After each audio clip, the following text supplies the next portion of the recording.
Twelfth में ये जो चैप्टर हम लोग पढ़ा रहे हैं आपको, ये बोर्ड्स के लिए भी भयंकर वाले इंपॉर्टेंट है। 10 से 20% जो आपका पेपर है वो PYQ से रिपीट होने ही वाला है कि पेपर टफ हो ही नहीं सकता है बच्चों। नीट में अच्छा परफॉर्म करना चाहते हैं तो कितना मार्क्स आपको चाहिए कि मेरा बहुत सारा बैकलॉग हो गया है और अब भी नीट क्लियर कर सकता हूँ या कर सकती हूँ। अगर आप भी इस चीज से परेशान है कि मेरा बहुत सारा बैकलॉग हो गया है और क्या ये पॉसिबिलिटी है कि मैं अब भी नीट क्लियर कर सकता हूँ या कर सकती हूँ, सो आज आपको इस वीडियो में जवाब जरूर मिलेगा।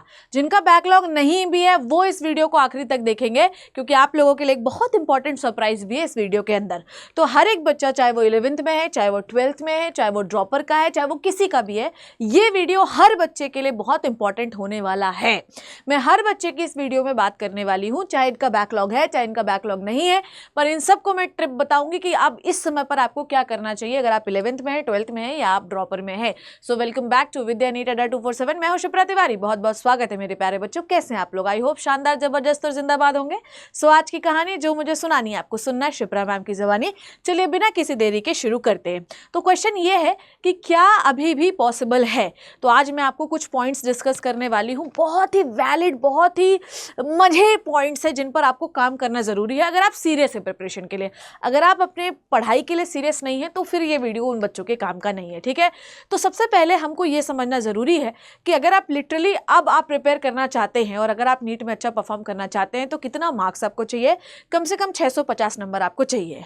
और उससे पहले मैं आपको बता दूं, जो मैंने एनालाइज किया कि 650 नंबर अगर आपको लाना है तो अगर आपको पता है कि 10 से 20% जो आपका पेपर है वो PYQ से रिपीट होने ही वाला है, मतलब करीब ये मान लो कि 10 से 20% का मतलब क्या हो गया, ये मान लो कि करीब 70-80-100 नंबर का पेपर जो है वो तो PYQ से रिपीट होने वाला है, तो क्यों छोड़ रहे हो उसको? तो हर बच्चा जब भी किसी चैप्टर की प्रैक्टिस करेगा तो PYQ जरूर लगाएगा। दूसरी बात यह है कि आपको ये समझ में आ गया है कि NCERT बेस्ड ही पूरा पेपर आने वाला है फिजिक्स और केमिस्ट्री और बायोलॉजी में, तो फिर आपको दूसरा रिसोर्स लेने की तो जरूरत पड़नी ही नहीं चाहिए बच्चों। फिजिक्स की बात थोड़ी सी अलग है, वहां पर हमें एक्स्ट्रा प्रैक्टिस करनी होती है, तो वहां थोड़ा NCERT का रोल एटलीस्ट नीट में तो कम हो जाता है, ठीक है। पर अगर मैं केमिस्ट्री और बायोलॉजी की बात करूं तो आपको रिसोर्स भी पता चल गया, तो आपको बहुत ज्यादा मारामारी करने की जरूरत नहीं कि हमको कौन सा रिसोर्स लेना है। दूसरी बात यह है कि पेपर, जो लोग ये वीडियोस बना रहे हैं, क्या पेपर टफ होगा? अरे कभी नहीं हो सकता है। मैं हर वीडियो में आपको ये बात बोलती हूँ और आज फिर एक बार बोल रही हूँ कि पेपर टफ हो ही नहीं सकता है बच्चों। आपकी शिक्षा मंत्री ने बिल्कुल साफ साफ ये बात क्लियर की कि पेपर टफ हो ही नहीं सकता। क्यों नहीं हो सकता? क्योंकि हर बच्चा, हर तरीके का बच्चा, हर लेवल का बच्चा, हर स्टेट का बच्चा, हर गांव का बच्चा नीट का एग्जामिनेशन दे रहा है। 25 लाख बच्चे इस बार एग्जामिनेशन देने वाले हैं बच्चों। तो अगर हम बहुत टफ पेपर बना देंगे तो डॉक्टरों की संख्या भारत में कम हो जाएगी, और डॉक्टरों की संख्या भारत में कम हो जाएगी तो राम नाम सत्य होने वालों के नंबर बढ़ जाएंगे, तो डेथ रेट बढ़ जाएगा, और कोई भी नेशन ऐसा चाहता नहीं है। तो कृपया करके आप, जैसा आपको लास्ट ईयर पेपर मिला था वैसा ही कुछ थोड़ा बहुत 19-20 मॉडरेट कर सकते हैं कुछ क्वेश्चंस में। और जब भी मैं बोल रही हूँ कि जब मॉडरेट क्वेश्चन आ रहा है तो कैसे क्वेश्चन मॉडरेट आते हैं? मॉडरेट का मतलब क्या समझते हो? अगर मैंने बोला कि मॉडरेट पेपर आ रहा है तो तुम क्या क्या सोचते हो कि तुम्हारा क्वेश्चन बहुत टफ बना देंगे? जब भी हम बोल रहे हैं कि मॉडरेट पेपर आ रहा है, इसका मतलब ये कि उसमें असर्शन रीजन का नंबर जो है वो बढ़ा दिया जाएगा। तुम लास्ट ईयर जान दे दिए 3 से 4 असर्शन रीजन आए थे, ठीक है। और क्या हो जाएगा बच्चों? स्टेटमेंट वाले क्वेश्चन जो है इनका नंबर बढ़ा दिया जाएगा। और क्या हो जाएगा बच्चों? जिसमें हमें ज़्यादा चॉइसेस मिलती हैं, ज़्यादा चॉइसेस मतलब ऑप्शन बहुत सारे मिल जाते हैं और फिर हमको करेक्ट ऑर्डर चूज करना होता है, तो वो वाले बढ़ जाएंगे। ये होता है मॉडरेट लेवल। पर आप ये सोचो कि कहीं बाहर से उल्का पिंड बन के कोई क्वेश्चन आ जाएगा, पैनस्पेर्मिया थ्योरी लागू हो जाएगी, तो ऐसा कभी नहीं होगा बच्चों। सो मॉडरेट लेवल का मतलब ये होता है कि इन क्वेश्चन का नंबर बढ़ा दिया जाएगा। तो ऑलरेडी हम हर सेशन में इन क्वेश्चन की प्रैक्टिस करेंगे, तो आपके लिए हम एक डेडिकेटेड क्वेश्चन प्रैक्टिस सेशन ला देंगे। क्या है के लिए टेंशन ले रहे हो इतना, ठीक है। उसके बाद सवाल ये है कि कितने क्वेश्चन हम कर ले तो हमारा सिलेक्शन हो सकता है। 20,000 से 25,000 क्वेश्चन आपको करने ही पड़ेंगे अगर आप लिटरली सीरियस हैं। 25,000 क्वेश्चन करके जाते हैं आप तो आपका सिलेक्शन होने के चांसेस बढ़ जाते हैं। मैं तो ये नहीं कहूंगी कि आपका सिलेक्शन हो ही जाएगा, पर हम ये कहते हैं कि रेशियो जो है होने वालों का वो बढ़ जाता है, ठीक है। पॉइंट्स क्या है कि अब आप ये स्ट्रैटेजी वीडियो देखने के बाद आप स्क्रॉल करेंगे और दूसरा स्ट्रैटेजी वीडियो देखने जाएंगे तो आपका टाइम वेस्ट है ना, आपका टोटल टाइम वेस्ट है। ये वीडियो देखने के बाद, बंद करने के बाद जो है पढ़ना शुरू करिए। तो प्रिपरेशन अभी से स्टार्ट होनी चाहिए। अब आपको ना एक लिस्ट बनानी है। लिस्ट ये बनानी है कि आदमी को ये पता होता है कि मेरा कौन सा वीक टॉपिक है, कौन सा स्ट्रॉन्ग टॉपिक है। तो एक लिस्ट बना लो कि भाई ये मुझे अच्छे से आता है, ये मुझे अच्छे से नहीं आता। और एक लिस्ट बनाओ कि किससे ज़्यादा क्वेश्चन आते हैं, किसका वेटेज ज़्यादा है और किसका वेटेज कम है। अगर वो चैप्टर आपका वीक है और उसका वेटेज ज़्यादा है तो कम से कम उस चैप्टर के आपको कम से कम मतलब मान लो कि उसको सबसे पहले तो शुरू कर लो, जैसे मॉलिक्यूलर बेसिस ऑफ इनहेरिटेंस, ये चैप्टर आपका बहुत कमजोर है और वेटेज इसका बहुत ज़्यादा हाई है, तो क्या करो बच्चों, सबसे पहले इसको पढ़ना शुरू करो। पढ़ने के साथ साथ इस चैप्टर जिस दिन आप पढ़ रहे हो कम से कम उसके 100 सवाल उसी दिन लगा लो, अगर चैप्टर कंप्लीट हो जाता है तो। समझ रहे हो बात को? अगर नहीं भी हुआ तो 50 लगाओ, नहीं भी हुआ तो 20 लगाओ, कम से कम उस चैप्टर के अगर आपको नहीं आता तो 200-250 सवाल करके जाना। समझ में आ रही बात? तो आपको पहले क्या लिस्ट बनानी है, मेरा कौन सा वीक टॉपिक है, कौन सा स्ट्रॉन्ग टॉपिक है, उसी के बाजू में बनाओ कि कौन सा हाई वेटेज है, कौन सा लो वेटेज है। अगर वीक वाला हाई वेटेज है तो उसको पढ़ना शुरू कर दो अभी से और उसके क्वेश्चंस करना शुरू कर दो, ठीक है। स्ट्रॉन्ग वाला जो होता है और अगर कम मार्क्स वाला है तो फिर उसको बाद में पढ़ोगे तो चल जाएगा, पर वीक वाला और हाई वेटेज वाला तब तो आपकी लंका डूबेगी। और दूसरी बात यह है कि कितने नंबर लाना है, मैंने आपको बताया 650 से 680 नंबर लाने ही पड़ेंगे, तभी आपको गवर्नमेंट कॉलेज मिलेगा, नहीं तो मिलेगा भी नहीं। तो अब बात यह है कि अब आप ये सोचो कि मैं सब छोड़ के चला जाऊं, है ना, या मैं फिजिक्स में इतने नंबर ला लूं, ये चैप्टर छोड़ दूं, तो ये गुंजाइश अब नीट कम दे रहा है आप लोगों को कि चैप्टर छोड़ नहीं सकते। पर हाँ ये है कि अगर वो कम मार्क्स का और आपका चैप्टर अच्छा है, स्ट्रांग है, ठीक है, जैसे मान लो लिविंग वर्ल्ड से एक क्वेश्चन आना है, अब आपको वो बहुत स्ट्रांग चैप्टर है तो बार बार पढ़ने की जरूरत नहीं है उसको। पर मॉलिक्यूलर बेसिस ऑफ इनहेरिटेंस एक तो वीक है और उससे भयंकर वाले सवाल आने हैं, सेल आपका वीक है पर उससे भयंकर वाले सवाल आने हैं, बायोमॉलिक्यूल्स वीक है पर भयंकर वाले सवाल आने हैं, तो उन टॉपिक्स को पहले कर लिया जाए, मेरे कहने का मतलब ये है, ठीक है। नाउ आगे बात करते हैं कि कितने नंबर ऑफ स्टडीज अभी हम लोगों को स्टडी करनी चाहिए अगर आप लिटरली सीरियस हैं और आप बैकलॉग क्लियर करना चाहते हैं। तो अगर आप बैकलॉग क्लियर करना चाहते हो तो 14 घंटे से 15 घंटे की स्टडीज इस समय आपकी होनी चाहिए। अगर आपके बैकलॉग हैं और नहीं भी हैं तो भी 14 घंटे की स्टडी आपको होनी चाहिए, और डिस्ट्रीब्यूट करो अकॉर्डिंग टू योर सेल्फ। जैसे मान लीजिए कि हमने डिस्ट्रीब्यूट किया कि 2-2 घंटे हम फिजिक्स केमिस्ट्री बायोलॉजी पढ़ेंगे, अगर बायोलॉजी अच्छी से आती है तो आपको शिफ्ट कर लेना है उनके स्लॉट। इसीलिए हम लोगों ने जो अपनी क्लासेस लगाई हैं बच्चों वो 2:30 बजे लगाते हैं ताकि पूरा दिन आपको फ्री मिले।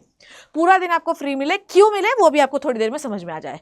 अब समझो, अगर आप बैकलॉग, अच्छा कितने क्वेश्चन पर डे करना चाहिए आपको, पर डे फिजिक्स के 50 क्वेश्चन करने चाहिए। तुम मेरी बात को ध्यान से समझो, अगर तुम अभी 50 क्वेश्चन नहीं कर पा रहे हो तो तुम 1.5 घंटे में 50 क्वेश्चन या 1 घंटा, अब तो और कम समय कम हो गया, 1 घंटे 20 मिनट में 50 क्वेश्चन सॉल्व कर लोगे।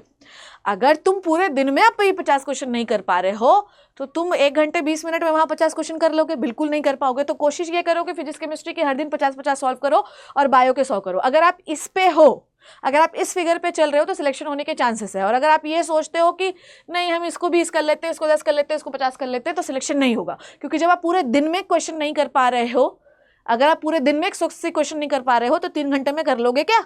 नहीं कर पाओगे। तो पहले इसकी प्रैक्टिस बनाओ, ठीक है। नाउ नेक्स्ट इज कि क्लियर करें कैसे बैकलॉग। अगर आप अब मेरी बात को बिल्कुल कान खोल के सुनिए, क्योंकि अब एक स्कूल एग्जामिनेशन आने वाले। 11th वालों आपके पास थोड़ी सी गुंजाइश है कि आप दूसरे क्लास का पढ़ सकते हैं, पर 12th वालों अब आपके पास गुंजाइश नहीं है। तो कृपया करके अभी 12th को पढ़ाई करिए और 12th के ही चैप्टर जो नीट के लिए इंपॉर्टेंट है और उन्हीं की प्रैक्टिस करिए।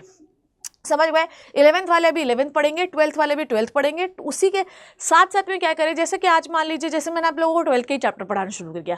कल जैसे मैंने आपको पढ़ाना है संडे को मुझे इवोल्यूशन, ठीक है, संडे को मैं वन शॉट आपको 4 घंटे में इवोल्यूशन पढ़ा दूंगी। जब 4 घंटे में मैं आपको इवोल्यूशन करा दूंगी तो वो आपकी मोरल जिम्मेदारी है बच्चों, ये घर जाके उसके सवाल कर लीजिए और दोनों टाइप के सवाल करिए, ठीक है। जैसे कि आपने 100 क्वेश्चन फटाफट से लगा लीजिए नीट के और बस उसको छोड़ दीजिए, है ना। अब उस पर स्ट्रेस लेने की जरूरत नहीं। अब उसके बोर्ड्स के सवाल पढ़िए, मतलब आपके पास बुक्स होंगी, बहुत सारी बुक्स बाजार में आती, जाके ले लीजिए। क्योंकि बायोलॉजी के पेपर में 12th में इस साल गैप भी बहुत ज़्यादा है तो उतना स्ट्रेस लेने की जरूरत नहीं है। तो कृपया करके जो भी बायोलॉजी वाले बच्चे हैं वो बायोलॉजी में नीट की प्रैक्टिस अभी कर सकते हैं, कोई टेंशन नहीं है। फिजिक्स में दिक्कत है कि फिजिक्स का हम अभी मैम उसका करें, क्योंकि अब फिजिक्स में समय नहीं बचा है। 15 दिन के बाद तो पेपर ही है आपका, आज 31 है, अब 15 दिन के बाद 15वें दिन आपका पेपर है। तो आपको अगर लगता है कि 15 दिन हमें पूरे फिजिक्स के लिए चाहिए तो 12th के चैप्टर पढ़ के बोर्ड्स के सवाल करिए, ठीक है। आपको इस चैनल पे 12th के ही चैप्टर इसीलिए पढ़ाए जा रहे हैं ताकि आपकी बोर्ड की प्रिपरेशन भी हो। तो मैंने इवोल्यूशन पढ़ाया, तुरंत जाइए और फटाक से उसके नीट के सवाल कर लीजिए 50-60-100, उसके बाद अपने बोर्ड्स के कर लीजिए, आपका इवोल्यूशन चैप्टर स्ट्रॉन्ग हो जाएगा। तो अभी आपके पास समय है, मैं पहले भी बता रही हूँ, ठीक है।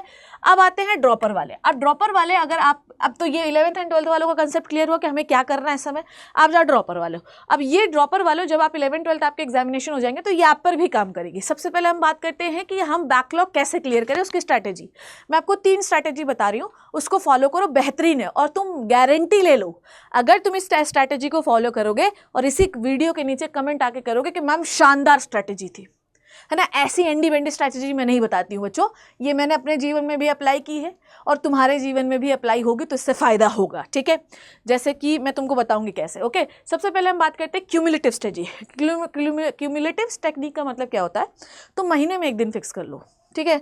अब 12th वालों, तुमको अभी 12th का बात करनी है, मैं ड्रॉपर वालों की बात कर रही हूँ। तुम महीने में 1 दिन फिक्स कर लो कि भाई ये 5 दिन जो है मैं अपना बैकलॉग क्लियर करूँगा। ठीक है। अब जिनका बैकलॉग नहीं हुआ है वो भी ये टेक्निक फॉलो कर सकते हैं बच्चों। किसी और टॉपिक जो हमको वीक है उस दिन हम ये वीक टॉपिक पढ़ेंगे, ना कि बैकलॉग क्लियर करेंगे। तो क्यूमुलेटिव टेक्निक का मतलब ये है कि आप अपना डेट टाइम मंथ के 5 दिन में फिक्स कर लीजिए कि मंथ के आखिरी के जो 5 दिन है उस दिन मैं पूरा बैकलॉग क्लियर करूंगा, महीने भर में जितना बना हुआ है। पर इस टेक्निक में हमेशा याद रखिएगा, ठीक है, इस टेक्निक में हमेशा उन्हीं चैप्टर्स को लास्ट में रिवाइज करिए 5 दिन में जिनका वेटेज बहुत ज़्यादा है, क्योंकि अगर आप ये रिवाइज करने बैठ गए, उन चैप्टर्स का बैकलॉग क्लियर करने लगे जिनका वेटेज कम है और वो छोटे हैं, तो फिर आपका पूरा समय बर्बाद हो जाएगा। तो क्यूमुलेटिव टेक्निक हमको ये बताती कि महीने में या 15 दिन में आप अपने स्लॉट्स को फिक्स कर लीजिए, ठीक है। कोई भी 3 दिन फिक्स कर लीजिए 15 दिन में, या 2 दिन फिक्स कर लीजिए, या महीने में 5 दिन फिक्स कर लीजिए, और उस 5 दिन आप पूरे दिन सिर्फ बैकलॉग क्लियर करेंगे। और आपको स्टार्ट करना है हाई वेटेज चैप्टर से, क्योंकि आप लेस वेटेज चैप्टर से अप्लाई करोगे तो कहानी गड़बड़ हो जाएगी। पर ये टेक्निक बिल्कुल भी मत अप्लाई करना कि अगर मान लो, जैसे कि मैं तुम्हें बताती हूँ, जैसे तुम्हारा सेल चैप्टर है, अब अगर तुम सेल ही छोड़ दोगे तो तुमको ना सेल डिवीजन समझ में आएगा, ना बहुत सारी और नई चीज़ें समझ में आएगी। जैसे तुम अगर फिजिक्स में वेक्टर्स छोड़ दोगे तो बेसिक मैथ्स छोड़ दोगे तो आपको नहीं समझ में आएगा। केमिस्ट्री के कुछ चैप्टर्स अगर आप छोड़ दोगे तो बाकी आगे की चीज़ें समझ में नहीं आएंगी। तो ये टेक्निक बेसिक चैप्टर्स के लिए अप्लाई नहीं होती कि हम छोड़ दें और महीने के अंत में क्लियर करें। महीने के अंत में अगर उन चैप्टर को क्लियर करोगे तो फिर तो आपको कोई चैप्टर समझ ही नहीं आएगा। तो ये चैप्टर बेसिक चैप्टर्स के लिए नहीं है जो सब में अप्लाई होते हैं। ये चैप्टर ये जो टेक्निक है उन चैप्टर्स के लिए अप्लाई होती है बेटा जो इंपॉर्टेंट है, हाई वेटेज है, बट बेसिक नहीं है। अगर आप वेक्टर्स में, सेल में, इनमें ये टेक्निक अप्लाई कर दिए ना, फिर महीने भर ये मान लीजिए कि आपको कुछ समझ में नहीं आया है, क्योंकि इस पर पूरी बायोलॉजी बेस्ड या पूरी फिजिक्स या पूरी बाकी जो इंपॉर्टेंट टॉपिक्स है केमिस्ट्री बेस्ड होती है, ठीक है। नेक्स्ट जो टेक्निक की बात हम लोग करने वाले हैं बच्चों, आइए नेक्स्ट जो टेक्निक है वो है short day shift technique. Short day shift technique का मतलब ये होता है कि आपने, शॉर्ट डे शिफ्ट का मतलब ये होता है कि आपने ना सिर्फ हफ्ते के 2 दिन जो है अपना पूरा बैकलॉग शिफ्ट कर दिया हफ्ते के दिन में। अभी क्या हुआ कि आपने पूरा बैकलॉग महीने के कुछ दिन में शिफ्ट किया, अब आपने बैकलॉग को सिर्फ हफ्ते के 2 दिन शिफ्ट किया। आपको देखोगे कि समय के साथ आपकी, हम लोगों ने संडे को प्रैक्टिस लगा रखा है, हमने संडे को इवन इस बार तो प्रैक्टिस भी नहीं है, तो बेटा सैटरडे और संडे हमने आपका फ्री रखा है। ये शॉर्ट डे शिफ्ट वहाँ पर काम करेगा। पूरे हफ्ते जो बैकलॉग क्लियर हुआ है उसको आप सैटरडे संडे को क्लियर करेंगे। अब अगर मान लीजिए मैम उस हफ्ते तो नहीं हुआ, पर किसी भी हफ्ते हुआ है, आपको हफ्ते के सैटरडे संडे के दिन पूरा बैकलॉग क्लियर करना है। यही एक टेक्निक है इस 3 महीने में नीट निकालने की बच्चों, ठीक है। नेक्स्ट अपन बात करते हैं क्या, day slot method. Day slot method ये बताता है कि आप पूरे दिन के 1 डेढ़ 2 घंटे फिक्स करिए कि वहां पर आप बैकलॉग क्लियर करेंगे। तो मैंने आपको 3 टेक्निक बताई, पूरे महीने के कोई दिन फिक्स कर लो, या पूरे हफ्ते के कोई दिन फिक्स कर लो, या दिन का कोई घंटा फिक्स कर लो। अगर आप पूरे दिन में ये फिक्स कर लो, जैसे कि हम लोग आपको ना सुबह से लेकर 2:30 बजे तक बिल्कुल फ्री रखते हैं, ये है आपका समय जहाँ पर आप अपना बैकलॉग क्लियर करेंगे। उस दिन जो लेक्चर होने वाला है उसके एनसीईआरटीज पढ़ेंगे, और क्योंकि आपके 11 बजे तक लेक्चर होते हैं इसलिए मे भी आप सो भी सकते हैं। तो ये जो सुबह से लेकर 2:30 बजे तक का समय है ये इसी चीज़ के लिए है कि आपका लास्ट डे का बैकलॉग क्लियर करना है या उसके पहले का बैकलॉग क्लियर करना है, और उसके बाद जो इसके क्वेश्चंस करने हैं। पीवाईक्यू बिल्कुल भी नहीं भूलना है, एनसीईआरटी बेस्ड हमको केमिस्ट्री और बायोलॉजी पढ़नी है, और फिजिक्स के लिए एक्स्ट्रा क्वेश्चन भी करने हैं, ठीक है। मैम अगर हमारा बायोलॉजी कंप्लीट है तो क्या स्टिल हम ये 1 शॉट देखें? जी हाँ, आपका बायोलॉजी मैं कहती हूँ बहुत शानदार, बहुत ज़बरदस्त है, फिर भी आपको ये 1 शॉट्स देखने हैं। देखते देखते आपके 12th की बायोलॉजी कंप्लीट भी होने वाली है। नेक्स्ट वीक मैं पूरा जूलॉजी खत्म कर दूंगी, इवन मैडम आपकी बॉटनी भी खत्म कर देंगे, आपको 12th खत्म होने वाला है। 12th में ये जो चैप्टर हम लोग पढ़ा रहे हैं आपको, ये बोर्ड्स के लिए भी भयंकर वाले इंपॉर्टेंट है, इसलिए हम लोग वहाँ पे क्वेश्चन इंक्लूड नहीं करते, क्योंकि हम ये नहीं चाहते कि बच्चे को लगे कि हमको सिर्फ नीट वाले के लिए, इसलिए हम क्वेश्चन अलग से ही करा देते हैं आप लोग। इवन हम नीट वालों के लिए अलग से क्वेश्चन सीरीज भी लेके आने वाले हैं। तो हम ये क्यों कर रहे हैं? हम इसलिए कर रहे हैं ताकि हर बच्चे का फायदा हो। हर बच्चे जो हम चाहता है शिप्रा मैम आपका पढ़ाए हमको, उनके लिए भी। और अगर आप उसमें ऐसा ठंडा रिस्पॉन्स दोगे ना बेटा तो काम नहीं बनेगा, है ना। तो काम अच्छा चाहिए, ठीक है। तो प्यारे बच्चों की मैं आपको पढ़ाती कब हूँ मैम, हमको पता ही नहीं है कि आप कब आती हैं। तो देखो क्या हुआ था, मैंने आपको बताया था कि यूजुअली मेरा जो है ट्यूसडे और थर्सडे लेक्चर होता है बच्चों। 1 शॉट्स में आपको पढ़ाती हूँ, उसमें बहुत बेहतरीन तरीके से थ्योरी पढ़ाती हूँ। और अगर आपको यकीन नहीं है तो यहाँ प्ले लिस्ट है, जाके देख लो कि मैम कितने शानदार तरीके से पढ़ाती हैं। मैम इस थर्सडे तो आपका लेक्चर नहीं हुआ है, इस थर्सडे के लेक्चर को मैंने संडे को शिफ्ट किया है। संडे को मैं दिन में 2:30 बजे से आपको इवोल्यूशन का 1 शॉट कराने वाली हूँ, क्योंकि मेरी बिटिया की तबीयत ठीक नहीं थी, ठीक है। फिर वेडनेसडे फ्राइडे हम आपको माइंड मैप देते हैं, माइंड मैप भी मैं आपको दे दूंगी। उसके बाद हम सैटरडे को आपकी प्रैक्टिस कराते हैं। संडे का स्लॉट हम लोग अभी छोड़ रखा है, क्यों? कारण सिर्फ अभी संडे का स्लॉट हमने प्रैक्टिस नहीं कराया, क्योंकि संडे को मैं इवोल्यूशन का 1 शॉट कराने वाली हूँ, ठीक है। तो प्यारे बच्चों, ये सब हम लोग किस लिए कर रहे हैं? सिर्फ आपके लिए कर रहे हैं, सिर्फ आपके लिए। ये मेरा टाइम टेबल है, जो जिस दिन मैं आती हूँ उसको प्लीज़ स्क्रीनशॉट करके ले लेना, ठीक है। अगर तुम्हारे जीवन में कोई समस्या है, मैम हमको आपसे बात करनी है, प्लीज़ हमें क्लियर करिए, ये है, ये मेरा ईमेल आईडी है, दैट इज़ shipra.tiwari, shipra.tiwari@247 पे आप ना मुझे मेल कर सकते हैं, और मेल से मैं पर्सनली वहाँ पर देखती हूँ मेल्स को, और वहाँ से आप मेरे पर्सनल कॉन्टैक्ट में भी आ सकते हैं। तो shipra.tiwari@247 पे आप मुझे मेल करिए, जो भी आपकी परेशानी, ज़रूरी नहीं पढ़ाई से रिलेटेड हो, कुछ भी हो सकता है, जीवन में दैनिक समस्याएं हो सकती हैं, कुछ भी हो सकता है, जो आपकी इच्छा है वहाँ पर डिस्कस कर सकते हैं। यहाँ से आप मेरे पर्सनल कॉन्टैक्ट में भी आ सकते हैं, क्योंकि रिप्लाई मैं खुद करती हूँ और बताती हूँ यहाँ कनेक्ट करना, ठीक है। सो ये स्ट्रैटेजी, आप तीनों स्ट्रैटेजी मैंने आपको बताया, क्या पढ़ना है, कितने घंटे पढ़ना है, कैसे मैनेज करना है, 11th को कैसे पढ़ना है, 12th को कैसे पढ़ना है, और ड्रॉपर्स को कैसे पढ़ना है। मैंने आपको हर एक चीज़ बताई, मतलब एक ये वीडियो है ना, ये धमाकेदार स्ट्रैटेजी वीडियो। कमेंट सेक्शन करके ज़रूर बताना मुझे बच्चों कि कैसा लगा। I hope you learn and enjoyed the video, क्योंकि मैंने बहुत मेहनत से बनाया, बहुत सोच समझ के बनाया। कृपया करके वीडियो को ज़रूर लाइक करिए और शेयर करिए बच्चों, और मुझे बताइएगा कि स्ट्रैटेजी वीडियो आपको कैसा लगा। थैंक यू सो मच, धन्यवाद, bye bye and take care.